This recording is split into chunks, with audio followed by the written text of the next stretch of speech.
तो Israel, America और Iran की जंग के अंदर पाकिस्तान का जो डिसीजन था वो बहुत से लोगों ने ये कहा था कि जी पाकिस्तान जो है वो ईरान के साथ खड़ा है। लेकिन हमारे लिए अभी जो मोड़ आके जो हम जिस मोड़ पे खड़े हुए हैं वो मोड़ हमारे लिए बहुत ज्यादा खतरनाक साबित हो रहा है, क्योंकि ये तो नहीं हो सकता कि जो है पाकिस्तान हम जो ट्रंप के साथ भी खड़े हैं और ईरान के साथ भी खड़े हैं। तो ये बात हमें बिल्कुल हजम नहीं हो रही है, हमें समझ नहीं आ रही है कि पाकिस्तान का जो किस तरीके से या किसके साथ जो है वो खड़ा है, क्योंकि हमारे साथ पाकिस्तान का जो मुआहदा है वो बहुत से मुल्कों के साथ जो है वो क्लियर है, क्योंकि हम जो है वो सारी चीजें यूएसए से लेते हैं और बहुत से जो मुआहदे यूएसए के साथ भी है, और उसके बाद ईरान है वो हमारा पड़ोसी मुल्क है। लेकिन पाकिस्तान ने सिर्फ ताज़ियत की है कॉल करके कि जो है हम ईरान के साथ खड़े हैं। लेकिन एक हफ्ता पहले जो है वो डिफरेंट न्यूज ये आ रही थी कि पाकिस्तान के अंदर जो है वो नेगोशिएशन की बातें हो रही है और सारी नेगोशिएशन वगैरह हो जाएगी।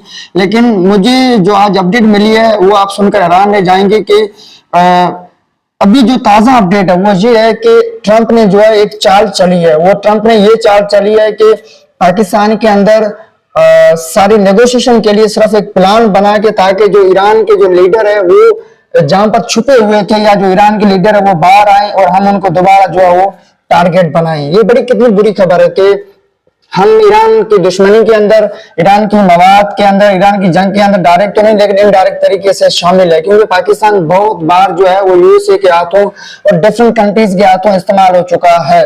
और ट्रंप जो है वो उसको अभी तक कुछ समझ में नहीं आ रहा है कि मुझे वार रोकनी चाहिए या नहीं रोकनी चाहिए। लेकिन पाकिस्तान के जो हालात है वो बहुत ज्यादा कशीदगी वाले हालात है।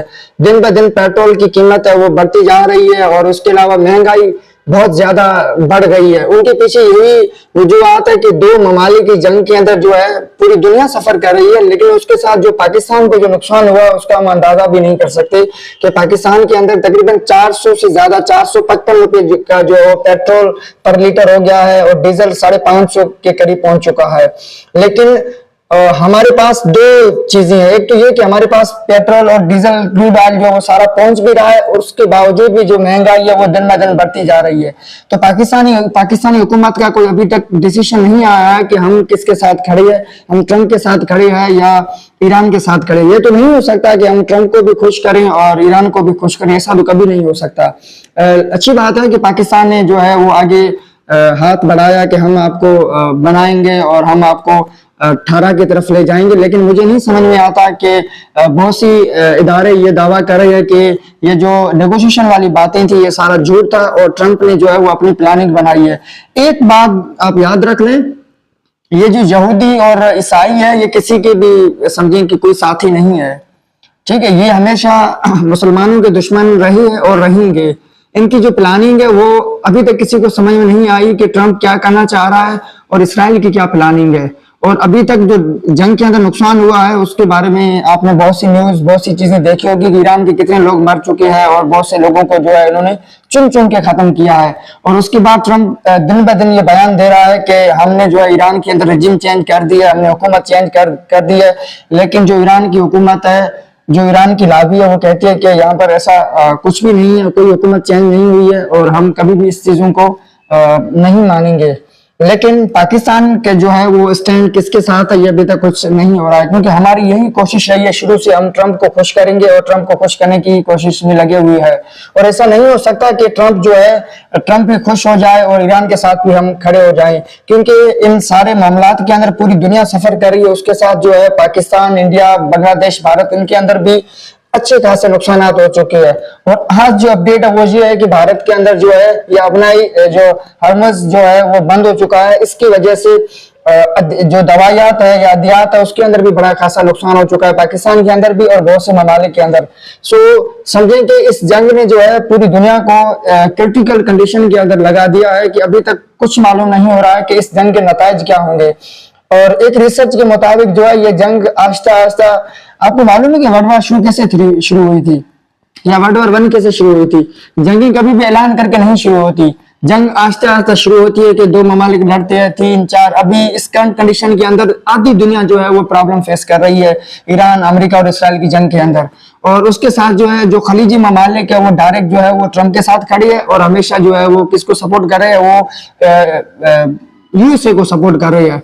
और अगर एक बात मेरी याद रख लीजिएगा कि अगर ट्रंप ने नेगोशिएशन कर ली फिर भी इसराइल खामोश नहीं बैठेगा, क्योंकि इसराइल का जो मकसद है कोई और मकसद है। इसराइल ने सारी जिंदगी ये काम किया 1948 के बाद कि हमारी जो ग्रेटर इसराइल का कॉन्सेप्ट है वो बनेगा, लेकिन उसके बाद जो है अमेरिका अपने आप को सुपर पावर जो कहता है, उसका सुपर पावर का जो कीड़ा है वो खत्म हो चुका है।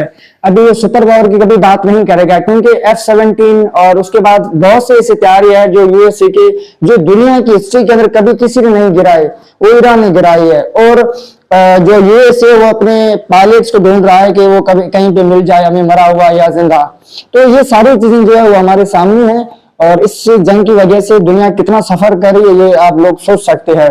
और पाकिस्तान का डिसीजन कोई फाइनल नहीं हो रहा है, और जो पाकिस्तान का प्राइम मिनिस्टर है वो यही कोशिश कर रहा है। और उसके बाद जो है नायब वजीर आजम है इसाक डार साहब, वो भी चाइना गए थे और डिफरेंट ममालिक का दौरा किया था कि ताकि हम इस 18 को मुकम्मल करें।